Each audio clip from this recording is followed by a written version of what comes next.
Alright, class. Let me continue with the next session.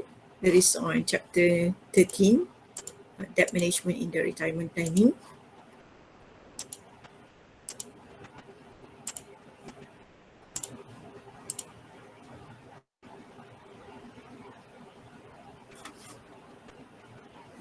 Okay.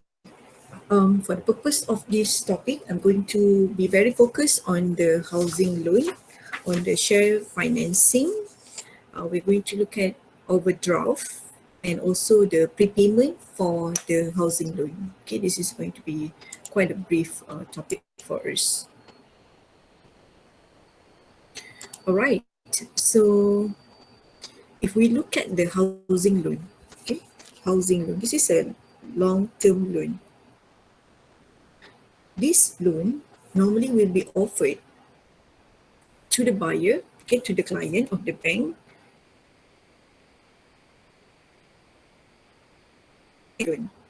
For example, you buy a house and you have to pay for the loan for 25 years, 30 years, and that is very common, 25 years, 30 years. If, for example, your age when you buy a house was like 40 years old, umur 40 baru nak beli rumah, which means you end up having this loan until you are 70, possibly. And once you reach 55, you already retire, means that a huge portion, another portion of the loan, you have to pay during your retirement. So that's why it is not advisable for you to do so, which means it's much better if you want to make a loan, make the housing loan earlier, where you can get it settled before you retire. This is because once you retire, you don't have a commitment anymore for you to pay for the loan, and you have no active income. You're no longer working. So how can you serve the loan? So the smart way is for you to get loan settled before you retire. How you can choose the best package for the housing loan? Because housing loan is a long term loan. So that's why once you want to consider to take the loan, you have to study about the interest, which bank that offered you package and how much is actually their interest. You have to study about which company or which bank give you lower rates. So that possibly very helpful for you to take the loan that charge you lower. So that's why you have to make a calculation how much actually the total interest that you have to pay or loan from bank A or bank B. So as for this calculation, in the case of Mak Taiko, we have a quite long calculation here. And you have to watch my video for you to be able to understand how I actually can get the installment amount as well as the total interest. So for the purpose of this discussion today, the total interest for that has been offered by Bank A is 293,693 for 1 million of loan. That is from the first bank. And for the second bank, okay, the package B, we can see that the total interest is 294,823 if you make a loan for 1 million, which means package A give you lower interest as compared to package B, which means you have to choose package A. In the case of house, okay, you have a capacity to refinance the house. This is possibly quite a complicated topic, but I will try to summarize this to you. Refinancing, which means, let's say I give you an example. Someone, okay, let's say someone, he bought a house for 25 years. And once he reached the 10th years of the loan, he decided to do refinance. Yes, he can do that. Why you do refinance means that you will make a new loan for the house Why? Because the interest now possibly lower than the past, which means if you refinance with a new loan, the interest charge will be lower compared to the past. Okay, possibly once you make the loan for the first time, the charge is about 7%. But now, let's say after 10 years, it reduced to 6%, for example.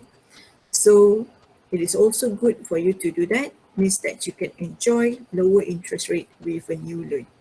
And you will do this with another bank. New loan with another bank. Okay? So this new bank will pay the rest of the loan from the previous bank, all right? And at the same time, you possibly will be able to get some cash from this refinance. All right. That is basically the purpose. If we look at the interest, okay, interest for the purpose of housing loan, yeah, the interest might be fluctuating. This is common. This is common, fluctuating, because it depends on the BLR based lending rate that has been offered by the Bank Negara. I received a letter from the bank last week, okay, because the interest has now been increased by the Bank Negara. Interest rate now,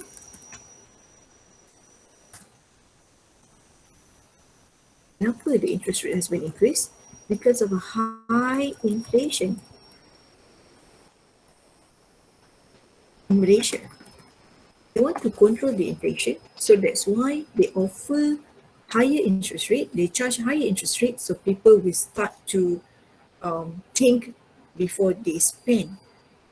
Okay, so this is the mechanism that they use. If you learn microeconomy, then you should understand the function of Bank Negara in controlling the interest rate, increasing or decreasing the interest rate to control the economy.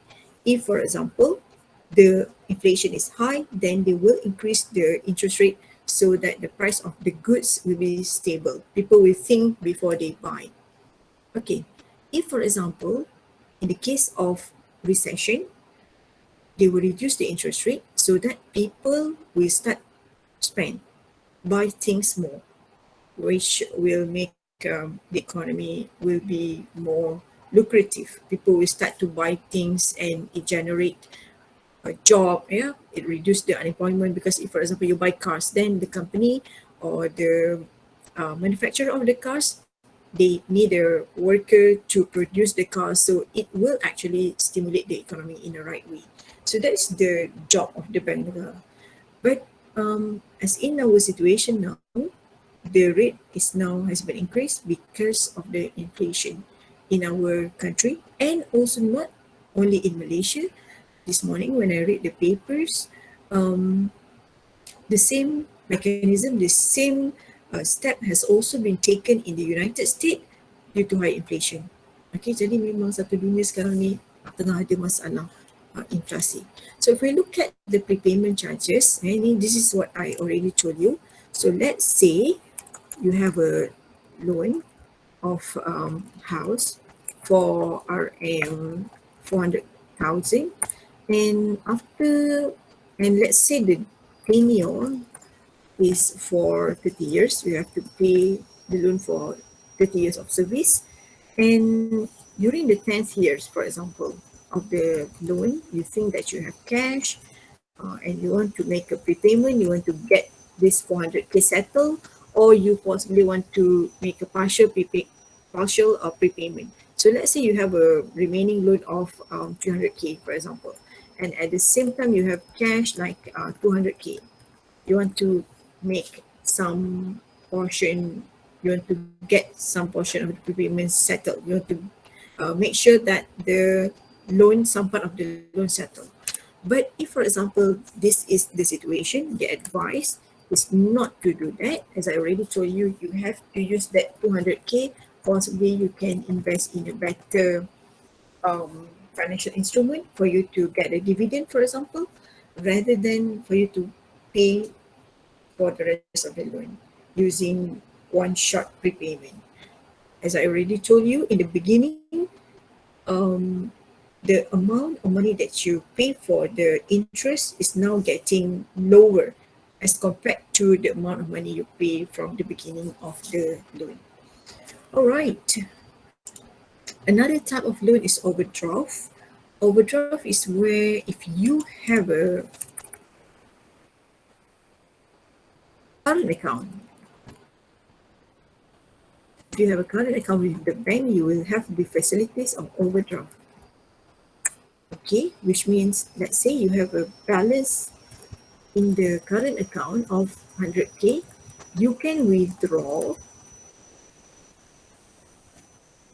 higher than that. Let's say 150K, which means the 50K extra from the money you have is actually an overdraft. This is a loan.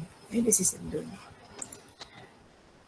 Some bank, they offer higher loan tenure. All right, because they understand people are very concerned. If, for example, you reach 40 years old, at this time, you possibly have money to buy a bigger house. So your concern is where you possibly not be able to pay all the loan before you retire at the age of 55. That's why they offer you package that you can pay up to 70. Sampai umur 70 tahun memang ada macam ni. But that is not good from the financial perspective. Okay, share financing is where you buy shares using loan. Buy shares using loan. Is this good or not? So I give you an example of Tony and Donnie. Tony, he used loan, but Donnie used his personal money. As in this case, the profit, okay, let's say we look at the value after 1 month, the value of the shares after 1 month. Let's have a look at another, all right, purchase price. The purchase price is 300,000. The purchase price of the shares is 300,000. Okay, but the profit is 58,000 for Tony, but for Donnie, he just received 60,000, and the capital that Tony has is 100,000, which means he used another 200K. He make a loan for another 200K. But for Donnie, he used his personal money 300K. Memang dia tak ada buat pinjaman. As in this case, mana yang lebih untung? Which one is better? So if we look at this situation, the return on investment for Tony is 58%, which means 58,000. That's the profit. Divide with 100,000, the capital of his. Ini memang his own money. Of the 100,000. Sebab another 200,000 is from the loan. But if we look at Donnie, the return on investment is just 20% because 60,000 we divide with his own money, that is 300,000. As in this situation, in the case of bullish market, we can see this is the situation of the bullish market where the economy is all very good. Therefore, if we look at this, all right, as if that Tony is making a profit of 58%, but Tony only just making profit of 20%. Nevertheless, in the case of bearish market, bad economy, all right, if that is the mechanism that used by Tony, he make a loan, and at the same time, the market are not profitable, he will get loss of 62%, while Donnie will get lost just by 20%. So in conclusion, if you want to buy shares using a loan, depends on the economic situation. If the economy is good during the bullish market, yes, it might be profitable for you to do so, but during a bearish market, bad economy, it is not wise for you to do so. In fact, you trap in a very huge debt. You have to pay for the loan. At the same time, the loan that you invest is not making profit, but rather loss. How can you get money to pay for the loan that you make from the bank? Okay,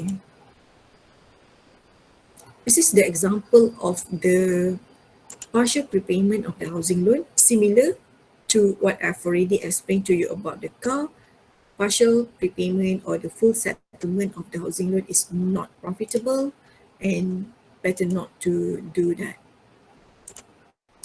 All right, so I think that's all for this chapter 13.